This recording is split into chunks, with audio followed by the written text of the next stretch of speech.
রোজা রাখতে হলে ইমান ছাড়া রোজা হবে? কথা বলেন না কেন? মান সামা রমাদানা ঈমানান ওয়া ইহতিসাবান গফিরা লাহু মা তাকদ্দামা মিন যামবি।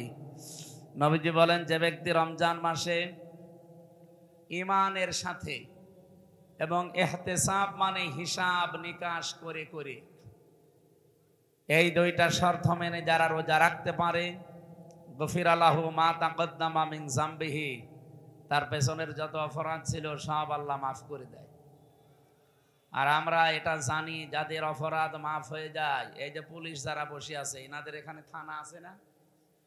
এই এলাকায় যারা ক্রিমিনাল, যারা অপরাধী, দেখবেন ওনাদের থানা একটা চার্ট টাঙানো আছে যে এই এই লোক এলাকায় অপরাধী। ওদেরকে যদি ধরতে পারে জামা আদর করে নিয়ে যাবে না, পিটাবে, যদি যেতে না চায় ধাক্কা দেবে, হাঁকাবে, বিভিন্ন কায়দা আছে ওনাদের। এখন এই যে পুলিশের এই ধাক্কা, হাঁকানো, পিটানো, ওখানে নিয়ে যাওয়ার পরে যদি উনি জামিন পেয়ে যায়, থানায় ওনার নামটা লেখা আছে, ওইটা কি ওনারা কেটে দেবে? না। যদি আবার অপরাধ করে আর একবার লেখা হবে, আবার অপরাধ করলে আবার লিখবে। আল্লাহ তাআলা বলেন, আমার নিয়মটা আলাদা। আমার বান্দা বান্দিরা ভুল করে, অপরাধ করে, যদি একবার তাওবা করে জীবনের মতো ফিরে আসতে পারে, ওর অপরাধীর খাতায় আমি আর নামটা রাখি না, পুরাটা ডিলিট করে দিয়ে যত অপরাধ ছিল ওই জায়গাটা নেকি দিয়ে পাল্টিয়ে দেই। জবান খুলে বলেন আলহামদুলিল্লাহ। এই সুযোগ আল্লাহ সবাইকে দেয়নি, যারা তাওবা করে তাদের জন্য। এই জন্য ইস্তেগফার আর তাওবা এই দুইটা কিন্তু এক জিনিস না। আপনি ইস্তেগফার সব সময় পড়েন, আস্তাগফিরুল্লাহ আস্তাগফিরুল্লাহ পড়েন, গুনাহ মাফ হবে। কিন্তু তাওবা করলে শুধু গুনাহ মাফ হয় না, ইল্লা মান তাবা ওয়া আমানা ওয়া আমিলা আমালান সালিহা ফাউলাইকা ইউবাদদিলুল্লাহু সাজ্জিআতিহিম হাসানাত। সূরা তাওবার এটা ৭০ নম্বর আয়াতে আছে। আল্লাহ তাআলা বলেন, যে মানুষগুলো তাওবা করে ভালো হওয়ার নিয়ত করে যে আমি ভালো হয়ে যাব, এই নিয়ত আমাদের এই রমজানে নেই। কথা বলেন না কেন? 11 মাস যারা মেয়ে লোক দেখলে তাকায়, এই মাসে আর তাকাবে না। ঠিক, মানে এটাই ঠিক হওয়া লাগবে। বহু মানুষ এই মেসেজ দেয় এখানে, বলো হুজুর প্রথম প্রথম বিয়ের পরে 1-1.5 বছর 2 বছর ভালো লাগতো, এখনো ছাতা আর ভালো লাগে না। এক জিনিস আর কতদিন? আরে শয়তান, এক জিনিস আর কতদিন মানে? আপনি যদি এই কথা বলেন যে এক জিনিস আর কতদিন, তা আপনার বউ তো বলবে যে ও এক ছাতা আর কতদিন। তাহলে দুইজনই পাল্টাপাল্টি করি না। এটা একটা রোগ। এটা কি বলেন তো? এই রোগ আছে যার যার হাত তোলেন তো। না, এখানে নেই আলহামদুলিল্লাহ।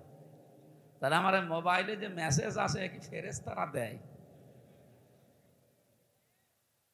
নিজের বউ দেখলে আর ভালো লাগতে চায় না, আকর্ষণ হয় না। অন্যেরটা দেখলেই কেমন যেন মনে হয় যে আল্লাহর নিয়ামত।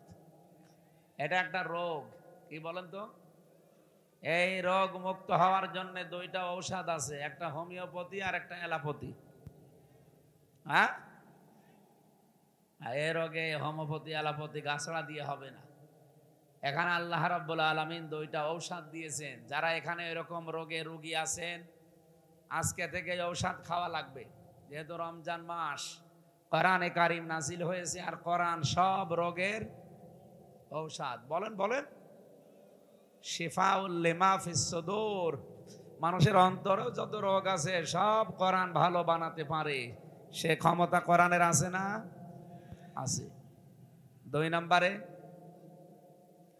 আনুনাজ্জিলু মিনাল কোরআনি মা হুয়া শিফাউন ওয়া রাহমাতুল লিল মুমিনিন ওয়া লা ইয়াজিদুজ জালিমিনা ইল্লা খাসারা। সূরা বানী ইসরাইলের 82 নম্বর আয়াতে আল্লাহ বলেন, এ কোরআন নাজিল করার ধারাবাহিকতায় এমন এমন বিধান আমি আল্লাহ দিয়েছি যেটা মুমিনদের জন্য রোগ মুক্তির কারণ। এমন কোন রোগ নেই পৃথিবীতে, শারীরিক এবং মানসিক সব রোগের ঔষধ এখানে আছে। আল্লাহ পাক বলেন أقل للمؤمنين يغضوا من أبصارهم ويحفظوا فروجهم ذلك أزكى لهم إلى آخر آية সূরা নূরের ভেতরে আছে 30 নম্বর আয়াত। এটা রব্বুল আলামিন বলেন মুমিন পুরুষদেরকে আপনি বলেন তারা পরনারী দেখলেই যেন আগে চোখ নিচের দিকে করে। তাহলে প্রথম ঔষধ মেয়ে লোক দেখলেই সে যেই হোক চোখ নিচের দিকে করা লাগবে। শুধু 14 জন মহিলা বাদ দিয়ে কয়জন? এই ক্লাস চলছে, এটা জবাব দিতে পারেন না? কয়জন বলেন? 14 জনের ভেতরে আপনার মা আছে, আপনার বোন আছে, আপনার মেয়ে আছে, আপনার খালা আছে, আপনার ফুফু আছে। এদের দিকে যদি তাকায় কোনো মানুষ, যত খারাপ হোক, খারাপ নিয়ত নিয়ে তাকায়? নিজের মায়ের দিকে কোনো খারাপ নিয়ত নিয়ে কেউ তাকায়? সূরা নিসার 21 নম্বর আয়াতে এই তথ্যটা পাবেন। এরকম 14 জনের নাম আপনি দেখে দেখে মিলিয়ে দেখবেন যে এদের দিকে তাকালে অসুবিধা নেই। বাকি যারা দুনিয়াতে আছে সে যেই হোক, ওটা যদি পরিমণি হয় তাকানো যাবে না? হালকা যাবে নাকি? না, একবার যদি চোখ পড়ে যায় অসুবিধা নেই। প্রথম নজর মাপ, পরের নজর পাপ। এই জন্য এরকম কিছু যদি সামনে পড়ে একবার তাড়াতাড়ি দেখিয়ে চোখ ফিরিয়ে নেবে, নাকি 1 মিনিট? বলে একবার দেখা যখন যায় যাচ্ছে, একবার আমি 1 মিনিট তাকিয়ে থাকলাম না। চোখ যদি এরকম পড়েও যায় সঙ্গে সঙ্গে নিচের দিকে করবেন। আমি আবার বলছি, মেয়ে লোকের দিকে তাকানো যাবে না তা না। কয়জন বলেন বলেন? 14 জন বাদ দিয়ে দুনিয়ায় কোন মহিলা যদি সামনে পড়ে, সে যেই হোক, ও যদি চাচাতো বোন হয় হবে না, মামাতো বোন। অনেকে মনে করে ভাবি তো মায়ের মতো, এ আর কি, অসুবিধা নেই। কে বলিস আপনাকে? আপনার ভাই মরে গেলে যে ভাবির সাথে আপনার বিয়ে জায়েজ আছে আপনি টের পাচ্ছেন? আপনার বাবা মরে গেলে আপনার মায়ের সাথে আপনার বিয়ে জায়েজ আছে। বুঝতেছেন কথা? বুঝতেছেন? তাহলে উল্টা পাল্টা ফতোয়া বের করবেন না যে ভাবি আমার মায়ের মতো। কিসের মায়ের মতো? এগুলো সব শয়তান শিখিয়েছে আপনাকে। এই পৃথিবীতে পুরুষ মানুষের জন্য সবচাইতে ভয়ঙ্কর হচ্ছে 2 জন নারী। নবীজি বলেন এরা মৃত্যুর মতো, একটা ভাবি আর একটা শালী। ভাবি আর শালী যাদের আছে হাত তোলেন তো। ওই এলাকায় বিয়ে শাদী বন্ধ হয়ে গেছে? ঠিক আছে, আল্লাহর ওলি এখানেও আছে। খুব চিন্তা ভাবনা কিন্তু এই 2 জায়গায় ঈমান রাখা এখানে বড় কঠিন হয়ে দাঁড়ায়। কারণ শয়তান এই জায়গায় এত বড় বড় জাল পিশায়, আপনি সে জাল থেকে মুক্ত হওয়া বড় কঠিন। নেক্সট সুরতে শয়তান এখানে এসে ধোকা দেয় যে শালী ছোট বোনের মতো। দেখা যাচ্ছে বউ ধুয়ে শালী নিয়ে আল্লাহর রাস্তায় চলে গেছে। এই জন্য একজন পুরুষের জন্য ঈমানের বড় পরীক্ষা কয়জন মহিলা বলেন তো? আরো জোরে বলেন। একজন আপনার শালী আর একজন আপনার ভাবি। নবীজি বলেন দুইটাই মরণের সমতুল্য। মৃত্যু দেখলে মানুষ যেমন ভয় পায়, এই দুইটার থেকে যেন এরকম ভয় পায়।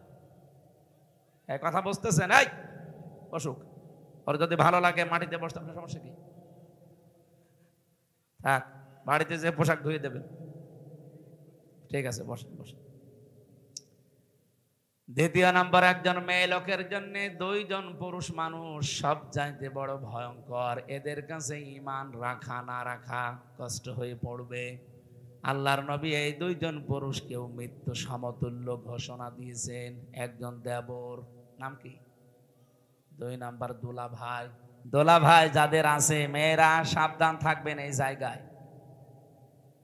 না, এখানে দায়িত্বশীল যারা বাবা বড় ভাই, এরা কিন্তু গুনাহগার হয়ে যাচ্ছি আমরা।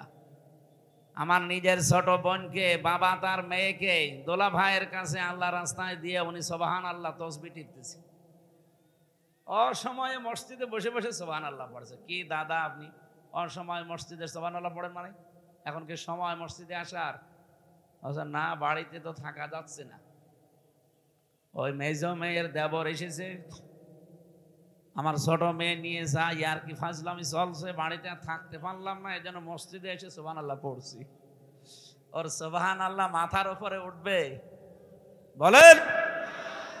আপনার মসজিদ থেকে আগে বের হন, আগে যে আপনার ছোট মেয়েকে ওখান থেকে সরান, তারপরে একবার বলেন সুবহানাল্লাহ, যে আল্লাহ তুমি পবিত্র। আল্লাহ যেমন পবিত্র, আল্লাহর বিধানও পবিত্র না? কথা বললেন না কেন?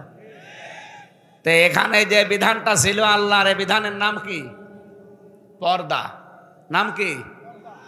এই যে শালীর সাথে দোলা ভাইয়ের এখানে পর্দা ছিল না, এই বিধানটাই আপনি নষ্ট করে মসজিদে সুবহানাল্লাহ পড়ছেন, জীবনেও হবে না সুবহানাল্লাহ।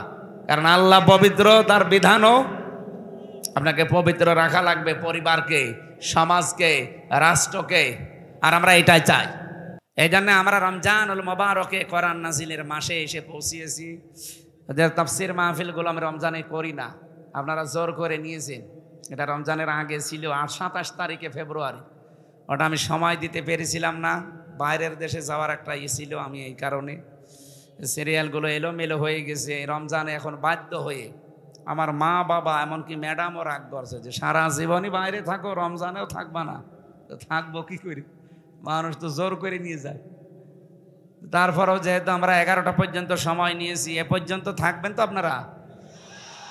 আলহামদুলিল্লাহ। আমি এর ভেতরে সামারাইজ করে আয়াতের মূল শিক্ষা নিয়ে বাড়ি যেতে পারবো ইনশাআল্লাহ। রব্বুল আলামিন জানিয়েছেন শাহরু রমাদান আল্লাযী উনজিলা ফীহিল কুরআন, এই সেই মাস যার নাম রমজান। আল্লাহ কেন বিশেষ করে রমজান শব্দটা উল্লেখ করলেন? রমদন শব্দের শাব্দিক অর্থ হচ্ছে জ্বালিয়ে দেওয়া, পড়িয়ে দেওয়া, ছারখার করা, শেষ করা, নিঃশেষ করা। প্রায় 33টা অর্থ পেয়েছি আমি রমজান শব্দের। কি পড়িয়ে দেয় রমজান এসে? আল্লাহ বলেন পৃথিবীর মানুষের যত অপরাধ আছে, গুনাহ আছে, সব পুড়িয়ে দেয়। কেন পুড়িয়ে দেবে? আল্লাযী উনজিলা ফীহিল কুরআন, কারণ এই মাসে আল্লাহ কোরআনে কারীম নাজিল করেছেন। রাজী সাহেব আসি এদিকে তাকিয়ে বলেন 1500 বছর আগে এই কোরআন নাজিল হয়েছে রমজান মাসে। 1500 বছর আগে এই পৃথিবীতে রমজান মাস ছিল না। রমজান ছিল, কিন্তু রমজানের যে মর্যাদার কথা আমরা শুনি, এ মাসে একটা সওয়াবের কাজ করলে অন্য মাসে 70টা সওয়াব হয়। 1 রাকাত নামাজ পড়লে অন্য মাসে 70 রাকাতের সওয়াব হয়। এগুলো ছিল না, ছিল না। নবীদের হাদিস পড়ছিলাম আজকে, বিশ্বনবী জানিয়েছেন রমজান মাসের চাঁদ যখনই ওঠে ওই দিন থেকে জান্নাতের সব দরজা আল্লাহ খুলে দেয়। না, জান্নাতের দরজা এমনিই খোলা থাকে, আরো পরিষ্কার করা হয়, বিউটিফাই করা হয়, আরো যত রকমের সৌন্দর্য আছে বৃদ্ধি করা হয়। জান্নাতের ভেতরে এক প্রকার গান আরম্ভ হয়। জাহান্নামের যত দরজা আছে যেগুলো বন্ধ আছে ওগুলো আরো বন্ধ করা হয়। আমি হাদিসের এই 2টা শব্দ বুঝতাম না। ফতিহাত আবওয়াবুল জান্নাহ, গুল্লিকাত আবওয়াবু জাহান্নাম, আবওয়াবুন নার। এই হাদিসের এই 2টা শব্দ আমি বুঝেছি জেলখানায় যাবার পরে। ওখানে বহুদিন 3টা বছর যেহেতু আটক ছিলাম, এই যে সাদ সাহেব আছে, আমি জেলে পেপার পড়ছিলাম, হঠাৎ দেখছি আবু সাইদ সাদ একটা কাজের মতো কাজ করিস, ওনারে ধরে নিয়ে জেলে দিয়েছিল। পরবর্তীতে আমরা 2 জন যেহেতু এখানে আসি, একেবারে অরিজিনাল সাক্ষী। জেলখানার গেট, বাংলাদেশে যত জেল আছে সব জেলখানার গেট 24 ঘন্টা তালা লাগানো, কোনো সময় খোলা থাকে? 1 সেকেন্ডও খোলা থাকে না। হ্যাঁ, কেউ গেলে খুলে দেবে, ঢুকে আবার তালা লাগিয়ে দেবে। আমি এইটা বুঝেছিলাম হাত্তা ইযা জাউহা ফতিহাত আবওয়াবুহা ওয়া ক্বাল, এই আয়াতের তাফসীর পড়তে গিয়ে যে আল্লাহ জাহান্নামের বর্ণনা দিতে গিয়ে জানিয়েছেন যে জাহান্নামের মানুষগুলো যখন যাবে গেটে, গেট কিন্তু খোলা থাকবে না, বন্ধ। ও যাওয়ার সঙ্গে সঙ্গে দারোয়ান যিনি আছে মালিক, উনি খুলে দেবে। উনি ভেতরে যাবার পরে আবার তালা লাগিয়ে দেবে।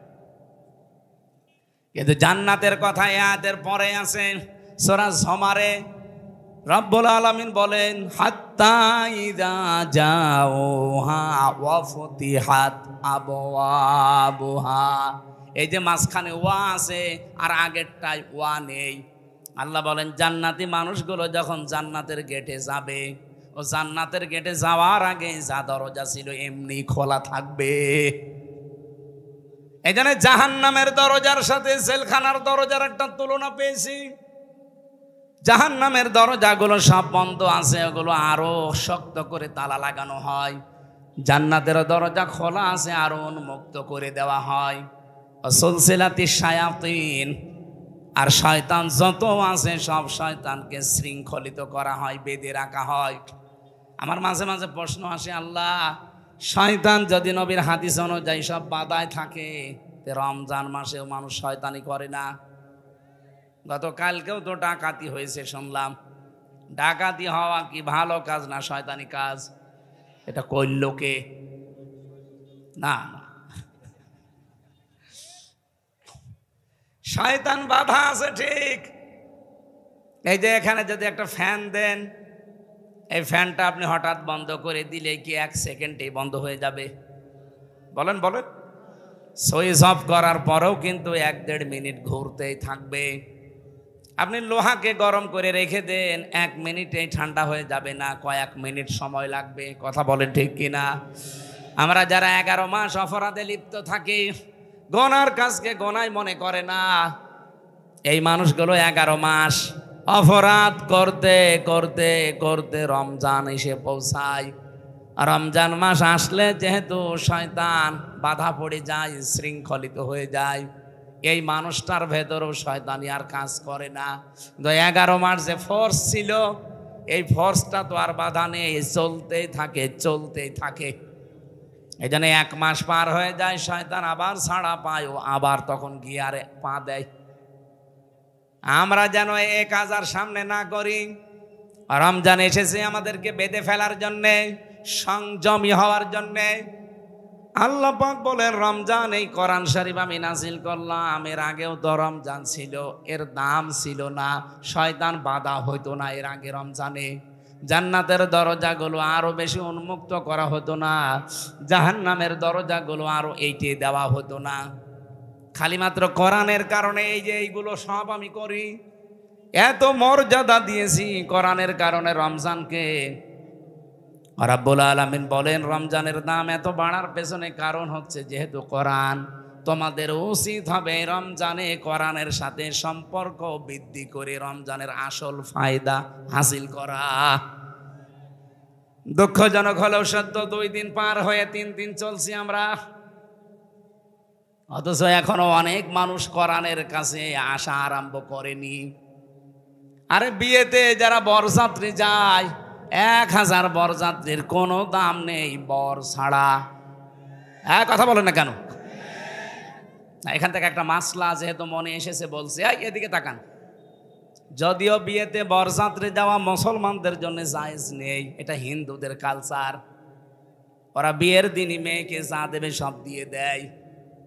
কি কথা বুঝতেছেন? বরযাত্রী যাওয়া এটা মুসলমানদের ধর্মে আছে? নেই। মুসলমানদের আছে অলিমা। কি আছে? বলেন বলেন বলেন তো। অলিমা ছেলের বাড়ি হয় না মেয়ের বাড়ি? ছেলের বাড়ি। অথচ আমাদের দেশে পুরা ইসলাম আমরা পাল্টিয়ে ফেলেছি, অলিমার খবর নেই। এখানে অধিকাংশ মানুষ বিয়ে করার সময় বরযাত্রী নিয়ে যাচ্ছে মেয়ের বাড়ি 200-300। আজকের প্রধান অতিথিকেও জিজ্ঞাসা করেন উনি অলিমা করেছে না বরযাত্রী নিয়ে গেছে? বলেন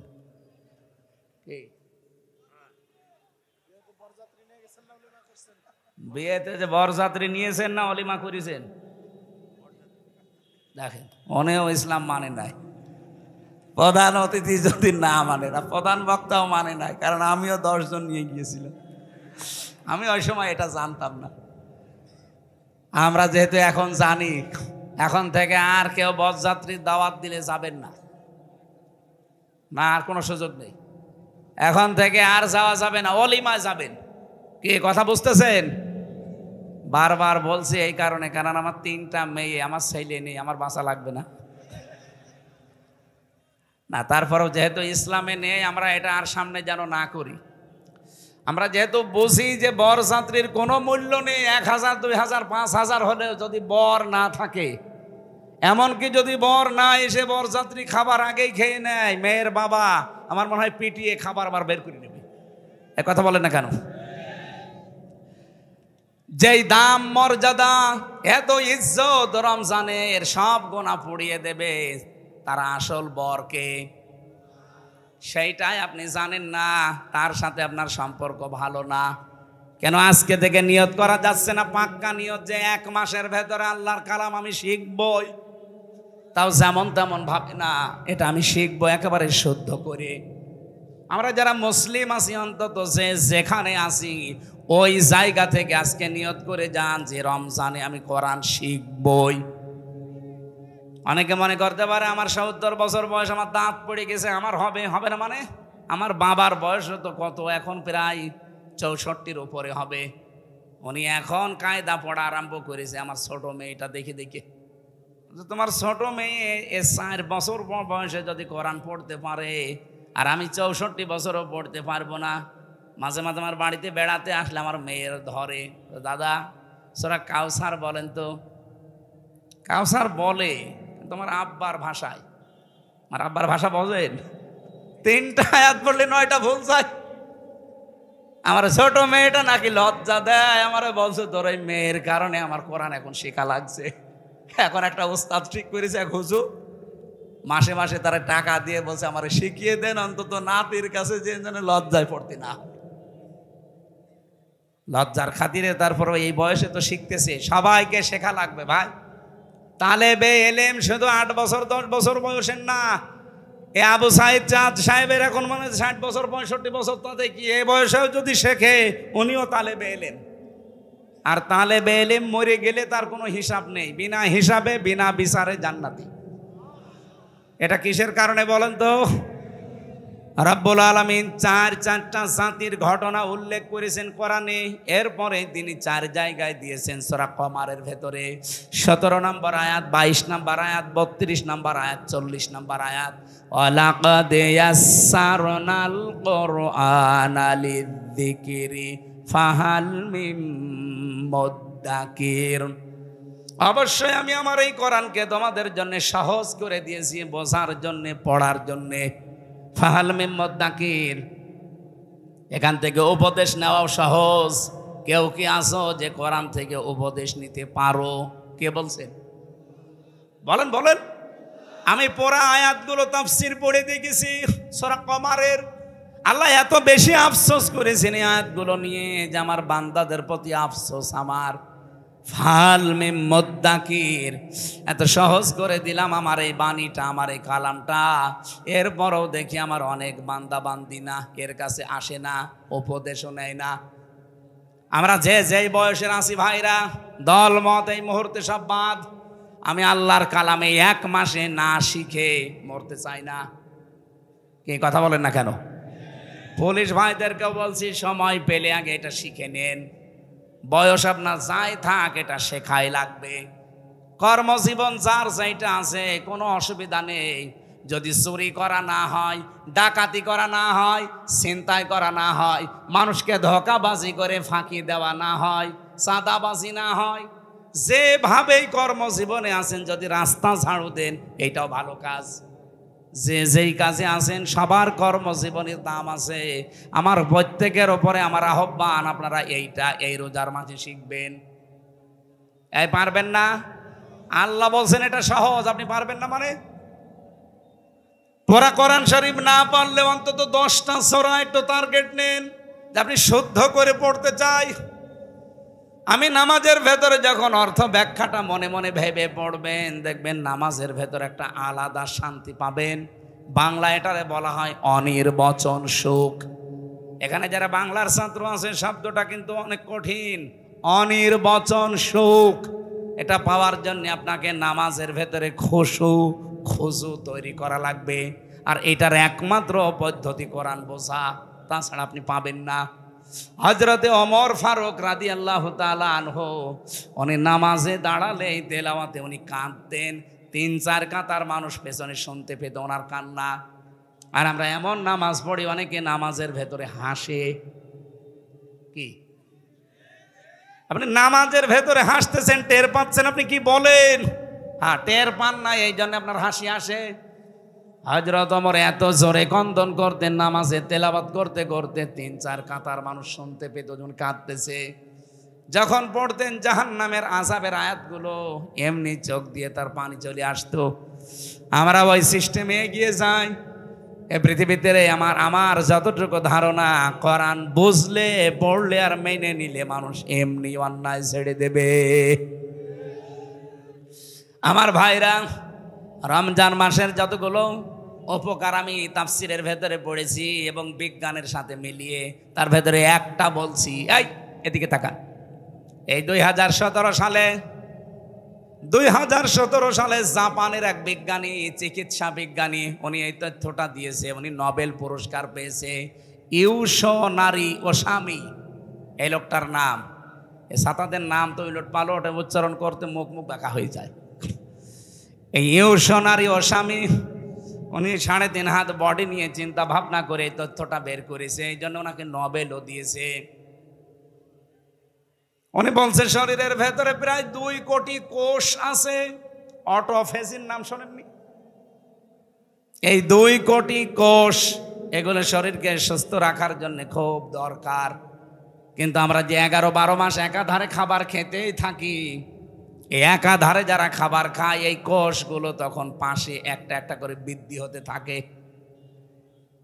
এই যে অতিরিক্ত যে কোষগুলো, এই কোষ 2 কোটির উপরে চলে গেলে এই 2টা রোগ আপনার শরীরে দেখা দেবে, মাস্ট বি।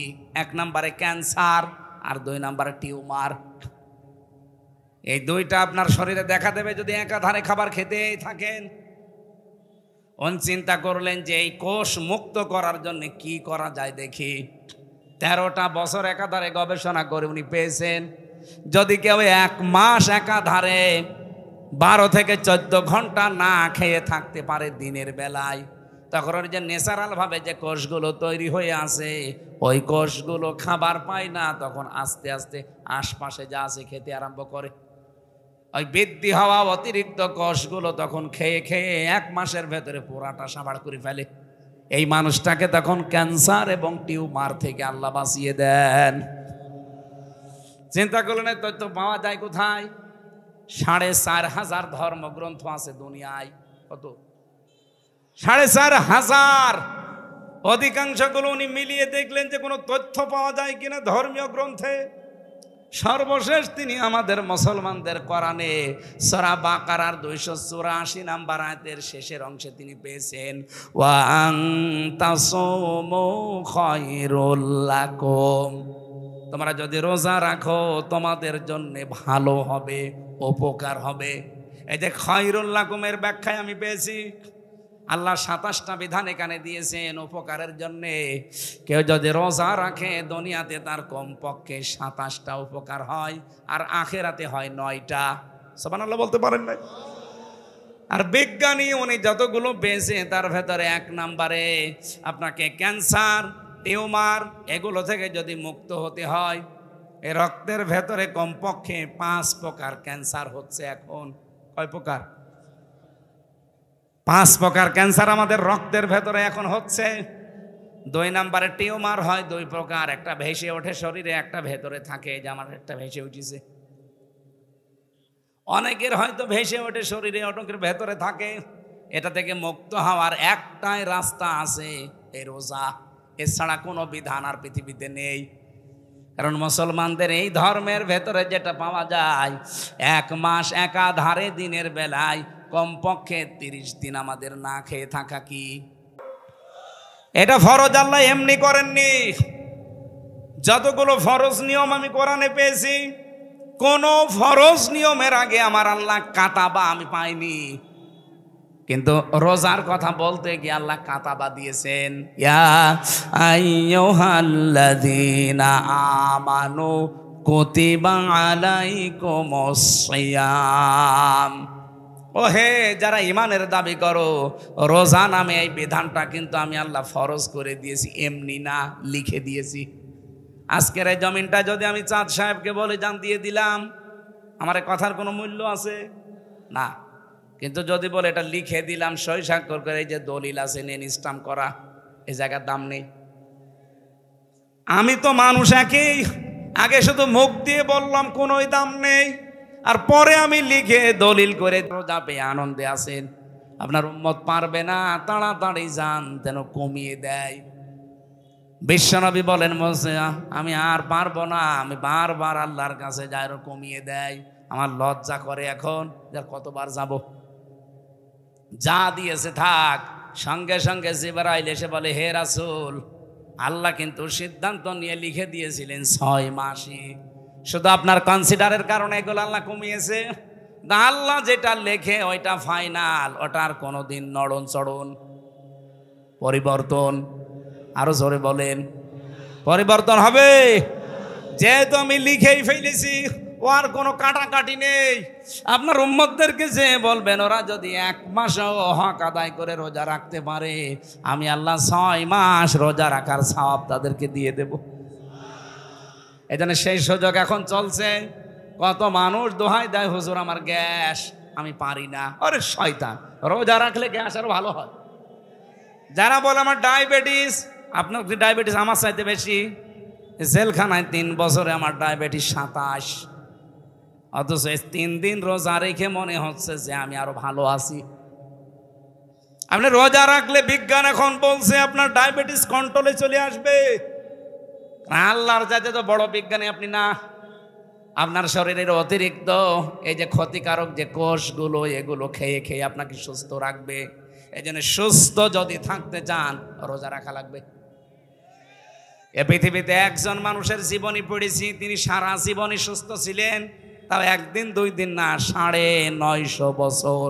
হযরত নূহ আলাইহিস সালাম, তার পুরা জীবন পড়ে তাফসিরে আমি দেখেছি তিনি সারা জীবনই রোজা রেখেছেন, এই জন্য তিনি সুস্থ ছিলেন। সুবহানাল্লাহ বলতে পারেন না? তারা আল্লাহর এই বিধান রোজা রেখে যদি সুস্থ থাকতে পারে, আমরা কেন পারবো না? আজকে থেকে যারা রোজা রাখেন না, খুব ভালো করে সতর্ক থাকবেন।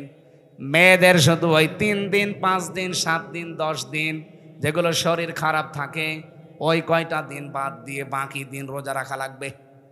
আপনি দেখেছেন চিন্তা করে, মেয়েরা নামাজ পড়ে না শরীর খারাপ হলে, কিন্তু ওই নামাজ আর পরবর্তীতে পড়াও লাগে না, মাফ। কি পরবর্তীতে পড়া লাগে না? আর পড়া লাগে না, মাফ। আপনি যদি 10 দিনও অসুস্থ থাকেন, 1 দিনও নামাজ পড়া লাগবে না, আর পরবর্তীতে ওটা কাজাও করা লাগবে না, আপনার পড়াটা মাফ।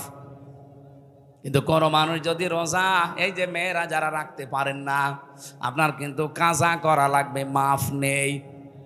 যে 3টা রোজা 5টা রোজা শরীর খারাপের কারণে রাখতে পারেন নাই, বাকি 11 মাস মিলে এই 5টা রোজা করা লাগবে, বাধ্যতা। না করলে আপনার গুনাহ হবে। তাহলে পৃথিবীর একমাত্র বিধান যেটা কাজা করা লাগে, সুবহানাল্লাহ বলতে পারেন না? সম্মানিতা মা বোনেরা, মেয়েদের শরীর যখন খারাপ হয়, যদি 10 বছরে হয় 10 বছরের রোজা ফরজ, যদি 12 বছরে হয় 12 বছরের রোজা ফরজ, যদি 15 বছরে হয় 15 বছরের রোজা ফরজ। আর ছেলেদের যেদিন স্বপ্ন দোষ হয় ওই দিন থেকে, এটা যদি 10 বছরে 12 বছরে 15 বছরে হয়, ওই সময় থেকে রোজা ফরজ। আমি কথা বোঝাতে পেরেছি? হ্যাঁ, ঠিক আছে। আল্লাহ রাব্বুল আলামিন বলেন, এটা আমি শুধু লিখে দিয়েছি তোদের জন্য না, কামা কুতিবা আলাল্লাযিনা মিন ক্বাবলিকুম, তোদের পূর্বে যত জাতি এই পৃথিবী থেকে বিদায় নিয়েছে, প্রত্যেক নবীর উম্মতের উপরে রোজা ফরজ ছিল। লাআল্লাকুম তাত্তাকুন, আমি চাই তোরা তাকওয়াবান হবি। তাকওয়া অর্জন করার জন্য আমি আল্লাহ রোজা দিয়েছি। তাকওয়া কাকে বলে? বাংলাদেশের মানুষ বিশেষ করে আমরা একটু ভুল বুঝি, মনে করি বিশাল জব্বা গায়ে দিয়ে, পাগড়ি একটা মাথায় দিয়ে শুধু হো হো তাকওয়া হয়ে গেছে। না, তাকওয়া প্রতিটি জায়গায় আপনাকে সেট করা লাগবে। এই এদিকে তাকান, খলিফাতুল মুসলিমিন হযরত ওমর রাদিয়াল্লাহু তাআলা আনহু, তিনি রাষ্ট্রের কিছু কাজ করছিলেন, হিসাব করবেন একটা লম্ফ জ্বালিয়ে, বাতি জ্বালিয়ে। হঠাৎ রাতের বেলা প্রধান বিচারপতি উনি হযরতে আলী দেখা করতে আসলেন। হযরত ওমর বললেন, ভাই আলী, আপনি দেশের প্রধান বিচারপতি, রাষ্ট্রের কোনো কাজের কথা বলতে এসেছেন নাকি? বলছে না, আমার পারিবারিক একটা বিষয় আপনাকে আমি একটু শেয়ার করতে চাই। আপনি যেহেতু দেশের দায়িত্বে আছেন, আপনি আমাদের অভিভাবক, এই জন্য আমার পারিবারিক একটা বিষয় একটা সলভ করতে এসেছি আপনার কাছে। হযরত ওমর সঙ্গে সঙ্গে যে বাতিটা জ্বলছিল উনি ফু দিয়ে লিভিয়ে দিলেন। হযরত আলী বলেন, কি? আমি প্রধান বিচারপতি, আমি এসেছি আপনার কাছে একটা মাসলা নেওয়ার জন্য পারিবারিক জীবনের, আর আপনি আমারে দেখে আরো বাতি জ্বালাবেন কি? আরো বাতি লিভিয়ে দিলেন আমার মুখের সামনে। আমি একটু অপমানিত হলাম। হযরত ওমর বলে, ভাই আলী, আপনি দেশের প্রধান বিচারপতি, ঠিক আছে, আপনি এসেছেন আমার সাথে দেখা করার জন্য, তাও ঠিক আছে। আমি তো প্রথমেই আপনাকে বললাম যে আপনি কি আমার সাথে এসেছেন রাষ্ট্রের কোনো বিষয়ে কথা বলতে, না ব্যক্তিগত? আপনি যেই বললেন যে ব্যক্তিগত পারিবারিক জীবন নিয়ে, তখন কিন্তু আমি বাতিয়ে লিভিয়ে দিলাম, কারণ আমি এতক্ষণ যা কাজ করছিলাম রাষ্ট্রের গুরুত্বপূর্ণ কাজ, এই জন্য রাষ্ট্রের টাকা খরচ করে এই তেল পুড়িয়েছি। এখন আপনি পারিবারিক জীবন নিয়ে কথা বলবেন, আপনার সাথে আমার 2-4 মিনিট যদি এখন খরচ হয়, তো পারিবারিক জীবনের গল্প করার জন্য তো এ রাষ্ট্র আমারে টাকা দেয়নি। এটার নাম তাকওয়া। এটার নাম কি? এই তাকওয়া যদি বাংলাদেশে 1628 জন মানুষের ভেতরে তৈরি হয়ে যেত, বাংলাদেশটা আজকে সিঙ্গাপুরের উপরে চলে যেত। কোনো অভাব নেই এই দেশে, অভাব শুধু মানুষের তাকওয়ার। এই কথা বলেন না কেন? দরবেশের মতো মানুষ এত বড় দাড়ি নিয়ে 36,000 কোটি টাকা চুরি করিস, এর তাকওয়া আছে? এই জন্য তাকওয়া অর্জন করার জন্য যেহেতু রমজান এসেছে, আমি একটা উদাহরণ যা দিলাম, এইরকম গুলো যদি আমরা সেট করতে পারতাম, বাংলাদেশের প্রত্যেকটা দিক আর বিভাগে একটা দিক আর বিভাগও দুর্নীতি যুক্ত হতো না, সব দুর্নীতি মুক্ত হতো। তাকওয়া কারে বলে? যে চিকিৎসা বিজ্ঞান, আজ বাংলাদেশের চিকিৎসা যারা করে, বিশাল বড় বড় দাড়ি নিয়ে উনি লিখতেছে, অথচ ঔষধ কোম্পানির লোক এসে বলে, স্যার আমারটা লেখেন, আপনার জন্যে এরকম কিছু আছে। উনি তখন আস্তে করে ওনার ঔষধ লিখে আবার বলে দেয় যে পপুলারে যাবা। এই কথা বলেন না কেন? মাদারল্যান্ডে যাবা, অন্য কোনো জায়গায় পরীক্ষা করলে হবে না। আমি তো নিজের রাজশাহীতে পরীক্ষিত, এই কারণে আমি বলছি। আমার ওই বড় মেয়েটাকে নিয়ে এসেছিলাম একবার 18 সালের দিকে, আমি ডাক্তারের নাম বললাম না, আল্লাহর নামে নাম তার, হ্যাঁ আব্দুল, এরপরে আমি আর বললাম না, খুব বড় ডাক্তার, 1000 টাকা ওনার ভিজিট। ওনারে লেখানোর পরে উনি একবারেই বলছে যে এই 10-12টা এইগুলো সব করে নিয়ে আসো। উনি আবার লিখে দিয়েছে নিচে। চিন্তা করলাম এখানে একজন পরিচিত মানুষ আছে, আমি ওখানে যাব না, আমার জায়গায় যাই। আল্লাহ করে নিয়ে এসে দেখিয়েছি।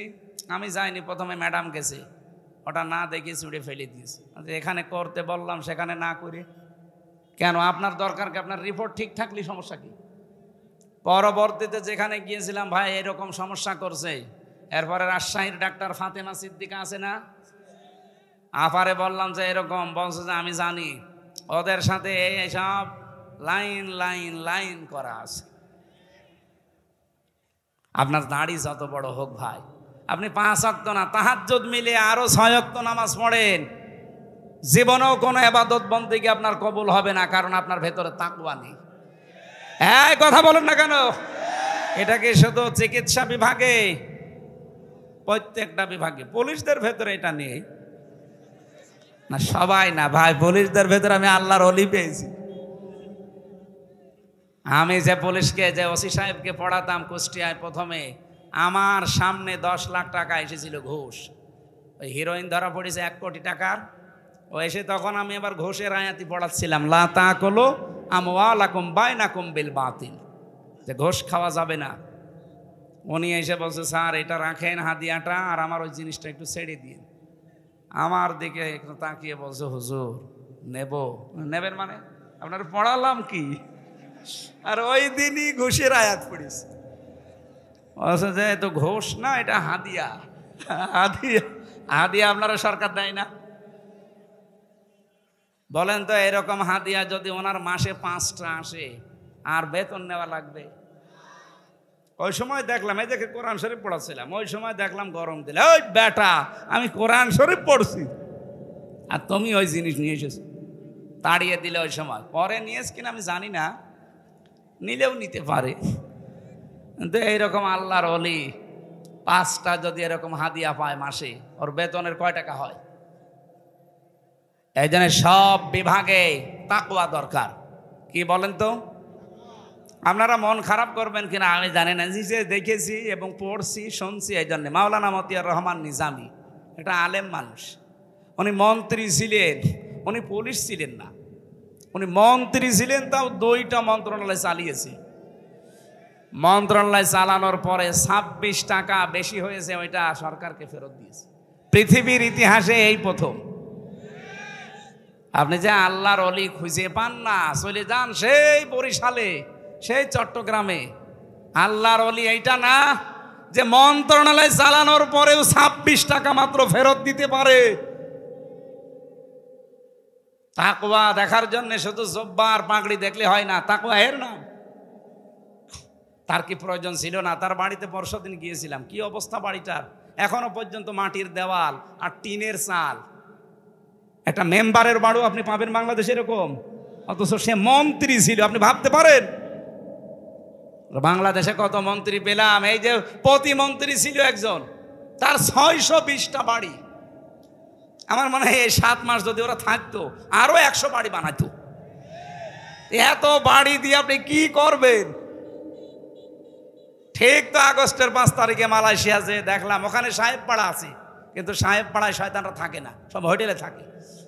আমি যেই হোটেলে থাকি, নিচে নেমে দেখি 2জন চা খাচ্ছে। কি গো এখানে? হুজুর আমরা আগেই পালিয়েছি। কেন সাহেব পাড়ায় থাকবেন না? ওখানে থেকে মায়ের খাবো। এ দেশে বহু বাঙালি আছে, পিটিয়ে ভক্ত বানিয়ে ফেলবে। এই জন্যে সাহেব পাড়ায় যে ঘরগুলো আছে সব তালা মারা। আমরা থাকি চুরি করে এই হোটেলে, বের হই না। মাঝে মাঝে একটু হালকা নিচে নামি এই কিছু খাওয়ার জন্য, আবার জায়গা মতো চলে যায়। বাইরে যে ওরা শান্তিতে নেই। তাকওয়া লাগবে ভাই এই দেশটাকে গড়তে হলে। এত ঋণের বোঝা হাসিনা আমাদের দিয়ে গেছে। ও সাদ সাহেব এমনি গালি দিয়েছে তারে। 1,10,000 টাকা ঋণ এখন এক একজন মানুষের উপরে। আমি যদি এখন জন্ম নেই কেউ, তার মাথার উপরে 1,10,000 টাকা ঋণ। কি নিয়ে গেছে চিন্তা করতে পারেন? 42,000 কোটি টাকা শুধু পাচার করেছে প্রতি বছরে। এই পাবনা পাশে না, এই নাটোরের পরে পাবনা, এই পাবনার উপর থেকে ওনার বোন রেহেনা 76,000 কোটি টাকা মারিং কাটিং করেছে। একটা প্রকল্প থেকে যদি এই হয়, বাকিগুলো থেকে আপনি হিসাব করতে পারেন? আমার দেশ পত্রিকার রিপোর্ট, যাওয়ার দিন শুধুমাত্র 14টা ব্রিফকেস নিয়ে গেছে, কারোর সাথে কোনো কথা বলেনি। পাইলটকে বলেছে ব্রিফকেসগুলো উঠেছে, বলছে হ্যাঁ চলো। একটু কাওয়া কাকুকে যে বলে যাবে, কাওয়া চলে যাচ্ছি, তাও বলেনি। এমনকি আমার নাম্বারটা জোগাড় করে বলতে পারতো না যে হামজা 3 বছর জেল খাটালাম, কিছু মনে করো না, চলে যাচ্ছি। কিচ্ছু বলেনি, শয়তান চলে গেছে। এখন মাঝে মাঝে স্ট্যাটাস দেয় যে আমি ঘরবন্দি হয়ে আছি, আমি একটা অনিরাপদ জায়গায় আছি। কেন এখন অনিরাপদ লাগে কেন? এখনো তো কিছুই হয়নি। ওই 14টা ব্রিফকেসে শুধু মাটি ভরা ছিল না, আর ছাই ছিল। কি ছিল? এই কারণে আমরা আজ দুর্বল। আমরা চাই বাইরে যত কিছু আছে, যারা পাচার করেছে টাকা ফেরত দেওয়া লাগবে। যদি ফেরত না দেয়, যা আছে এই দেশে সবগুলো রাষ্ট্রের নিয়ে নেওয়া লাগবে। আর এই 15 বছরে যারা এমপি মন্ত্রীর দাবি করেন, আপনাদেরকে আমরা ভোট দেইনি। কারণ আমার এখন 33 বছর বয়স, 92 সালে আমার জন্ম। আমি 18 বছর থেকে ভোট দিতে আরম্ভ করলে 3 বার ভোট দিতে পারতাম, একবারও পারি নাই। তার মানে দেশে ভোট হয়নি। এক কথা বলেন না কেন?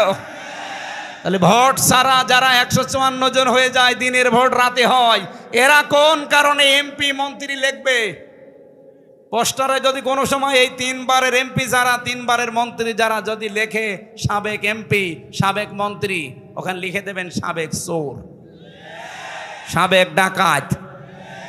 আরো এই 15 বছরে যত টাকা নিয়েছেন রাষ্ট্রের, সব টাকা ফেরত দেওয়া লাগবে। কি কারণ আমরা আপনাকে ভোট দেইনি, আপনি জোর করে ছিলেন, আর জোর করে থেকে দায়িত্বে টাকা নিয়েছেন, টাকা ফেরত দেন। যত মানুষ এই দেশ থেকে টাকা পাচার করেছে আমরা বারবার বলছি যে টাকাগুলো আগে ফেরত নিয়ে আসেন, অথবা ওদের যা আছে সব বাজেয়াপ্ত করে নেন, দেশটা আবার দাঁড়িয়ে যাবে। তাকওয়া দরকার। রমজান এসেছিল এইটা শিক্ষা দেওয়ার জন্যে যে যেখানে আসি অতাযাব্বাদু ফাইন্না খায়রাজ যাদিত তাকওয়া। আল্লাহ বলেন পাথেহ জোগাড় করো তাকওয়ার, আত্তাকুন ইয়া উলিল আলবাব। তাকওয়ার পাথেহ, আল্লাহকে ভয় করার নীতি অবলম্বন করো। যারা বুদ্ধিমান জ্ঞানী যারা, তাদের জন্য এর চাইতে উত্তম পাথেহ আর কিছু নেই। দুনিয়া আখিরাতে চলার জন্যই তাকওয়া লাগবে। আল্লাহ হযরত ওমরের মতো, হযরতে আলীর মতো তাকওয়া আমাদের সবাইকে যেন দান করেন, বলেন আমিন। সেহেরি যেহেতু, এই জন্য আমি আর টানতে পারছি না, আমারও ভয় করছে, কারণ সেহেরি খাওয়া লাগবে, তাহাজ্জুদ পড়া লাগবে।